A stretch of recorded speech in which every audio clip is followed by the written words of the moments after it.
Olá pessoal, tudo bem com vocês? Então, hoje nossa aula será sobre o terceiro setor. E eu vou iniciar fazendo uma pergunta para vocês. Quando eu falo terceiro setor, eu estou falando também, ou tem o mesmo significado que setor terciário? Terceiro setor, setor terciário, é a mesma coisa?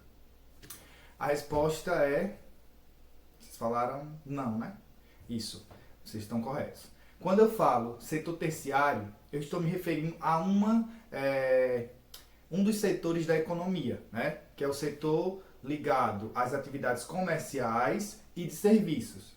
Quando eu falo de terceiro setor, aí eu vou estar me referindo a organizações e movimentos sociais, certo? Então, primeiro vamos entender a ideia central.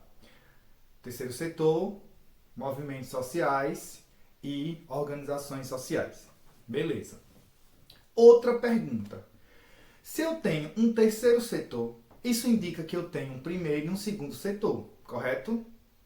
E isso é uma verdade. Eu vou ter como primeiro setor o Estado, segundo setor as instituições privadas e o terceiro setor essas organizações e movimentos sociais, certo? Sabendo disso, a gente volta lá para o século XV, quando há muitas organizações filantrópicas elas começam a nascer, certo? Entre elas, as Santas Casas de Misericórdia. Era um período turbulento, marcado por guerras, por conflitos, e marcado também pela pouca presença de hospitais, né, para cuidar dos feridos. Então ali nascem instituições sem fins lucrativos, com o objetivo de cuidar e de ocupar um espaço que o Estado, nem as instituições privadas estavam ocupando, certo?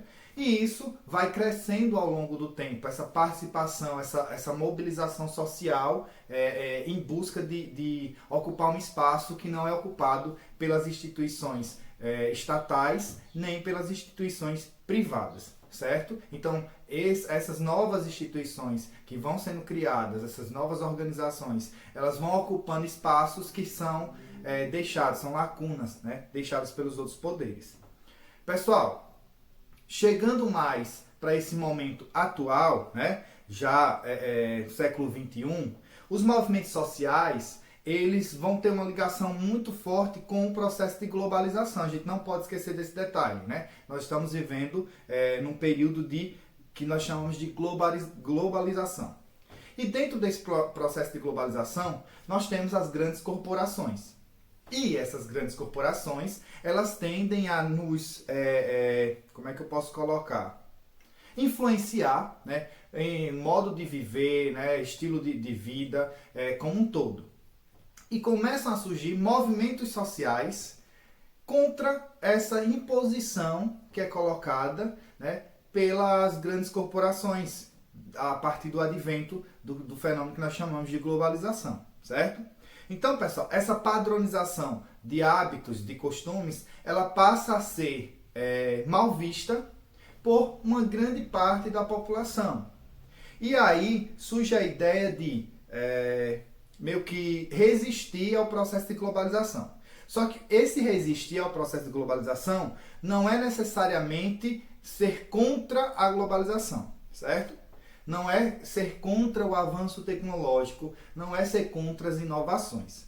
É ser contra a manutenção das formas com que o capitalismo utiliza-se desse fenômeno de manutenção dos poderes nas mãos de pouco, de manutenção das tecnologias, do acesso à tecnologia nas mãos de pouco, da manutenção dos benefícios que são produzidos pela globalização nas mãos de poucos.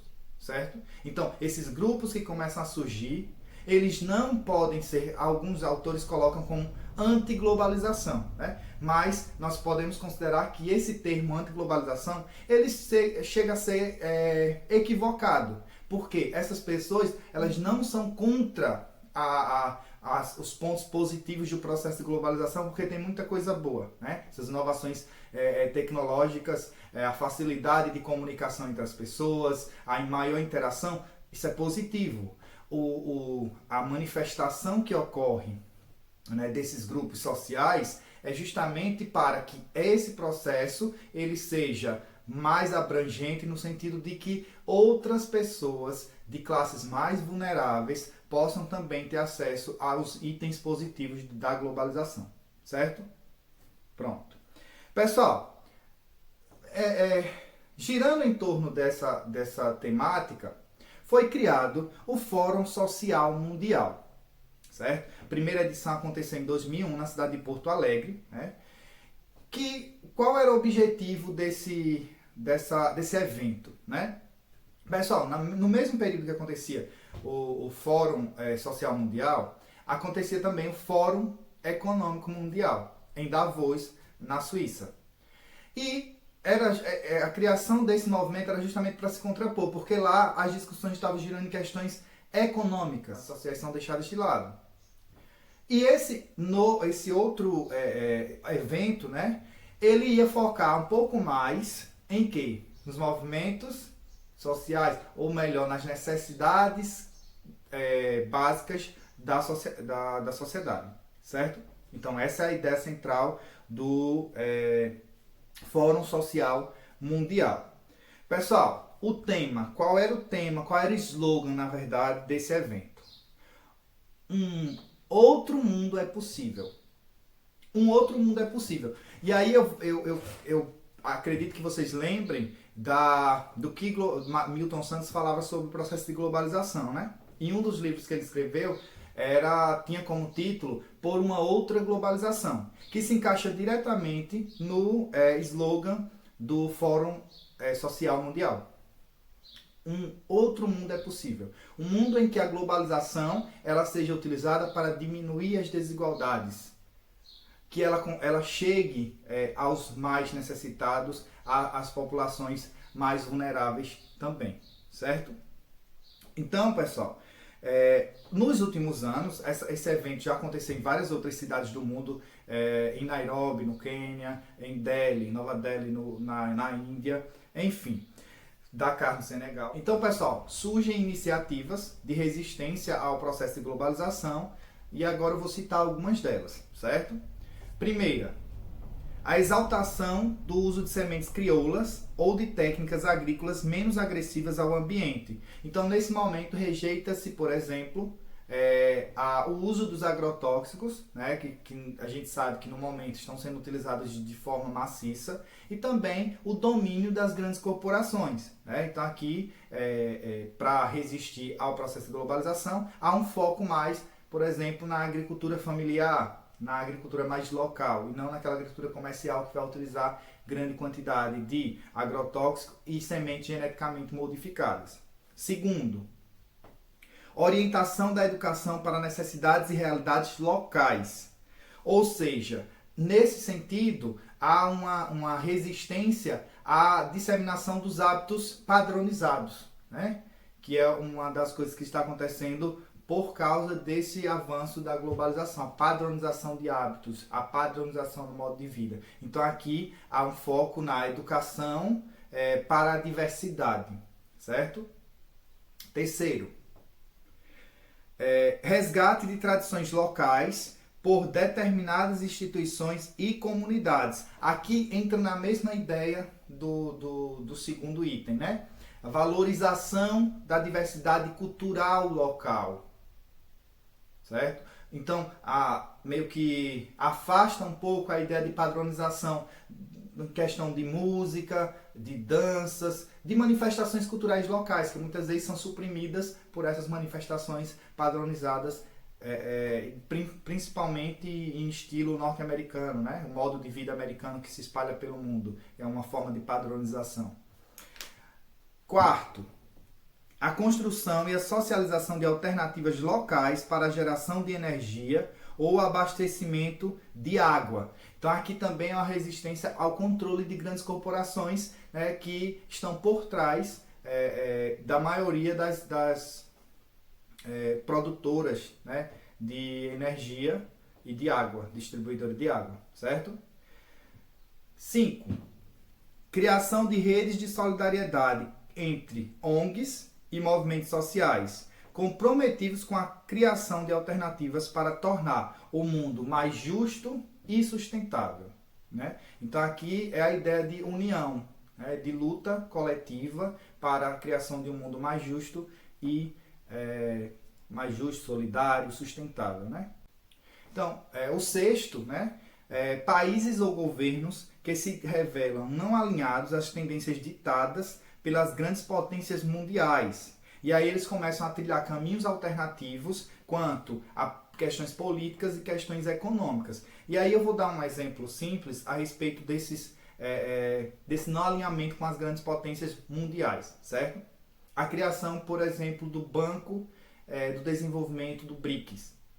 Nós sabemos que algumas das nações que fazem parte do BRICS estão em processo de evolução para se tornarem potências mundiais. Mas elas não são as grandes potências mundiais que estão no domínio do planeta há bastante tempo, né?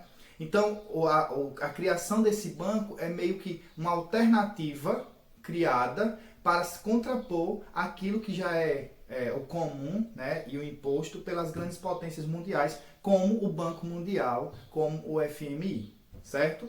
Então é meio que tentar trilhar um caminho diferente aí.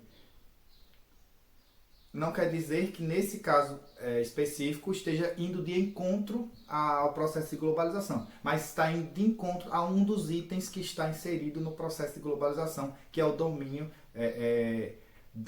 das grandes potências, né? Sobre as potências, ou melhor, sobre os outros países. Ok?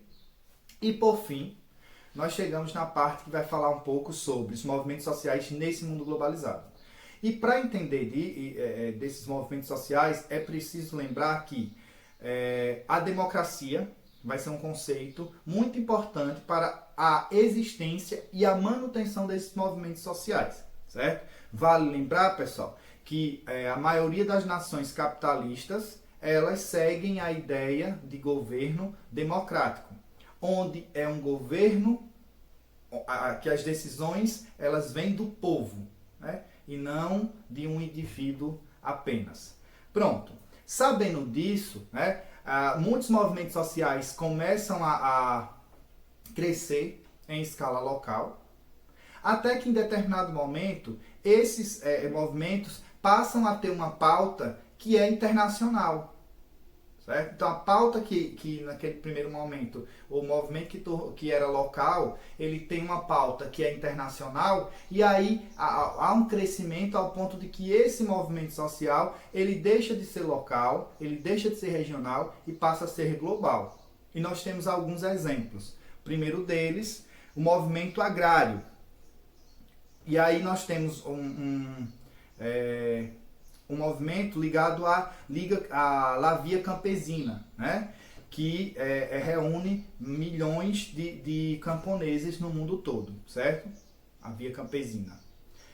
Pessoal, segundo, movimento ambientalista, né? E aí nós vamos ter ONGs de diferentes portes, de diferentes tamanhos, mas nós podemos citar, por exemplo, WWF, o Greenpeace, né? Que são grandes ONGs que estão ligadas à preservação ambiental. Mas assim, nós temos ONGs de diferentes portes e de diferentes participações, né? Local, regional ou global. No caso dessas duas que foram citadas, escala global, né? Nós temos também o movimento LGBTQI+, que vai lutar, né, contra as diferentes formas de preconceito de gênero e reúne milhares de pessoas nas diferentes manifestações que são organizadas. Temos os movimentos feministas que lutam principalmente pela igualdade de gênero, né? Os movimentos pela democracia e libertação em países que vivem contextos ditatoriais. E aí, pessoal, nós podemos citar, por exemplo, movimentos que geraram a queda de vários governos no norte e no norte da África e no Oriente Médio, né? Primavera Árabe. Então é importante aí, é uma pauta global, né? E nós temos movimentos pela paz, que pregam o entendimento entre os povos. E aí, recentemente, aconteceu um acordo que é histórico entre Israel e Emirados Árabes Unidos, né? que possibilita, por exemplo, uma maior comunicação entre os dois países que estava rompida há bastante tempo. Vale lembrar que existe uma certa tensão na região do Oriente Médio entre Israel, um país predominantemente judeu, e os países árabes que estão ao redor. Emirados Árabes Unidos, um país árabe. Israel, um país de maioria judia. Então, consequentemente, era uma relação que estava rompida, né?